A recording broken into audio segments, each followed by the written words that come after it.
उपराजधानी नागपूर शहरातील 12हून अधिक प्रतिष्ठित शाळा तसेच जिल्हा न्यायालयाला बॉम्बस्फोटने उडवून देण्याची धमकी देणारे ईमेल सकाळी प्राप्त झाल्याने शैक्षणिक वर्तुळात आणि नागरिकांमध्ये मोठी खळबळ उडाली आहे।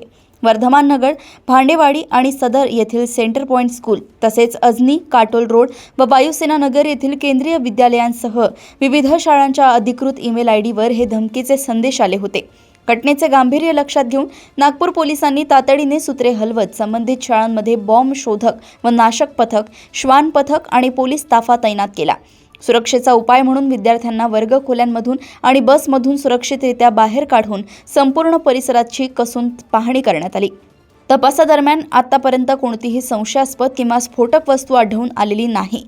सायबर गुन्हे शाखेकडून या धमकीच्या ईमेलच्या IP ॲड्रेसचा आणि उगमाचा शोध घेतला जात आहे। परिस्थिती पूर्णपणे नियंत्रणात असून नागरिकांनी व पालकांनी भीती बाळगू नये आणि शाळांबाहेर अनावश्यक गर्दी करू नये असे आवाहन नागपूर पोलीस प्रशासनाकडून करण्यात आले आहे। पोलीस स्टेशन भांडेवाडी अंतर्गत सेंटर पॉईंट ही शाळा आहे।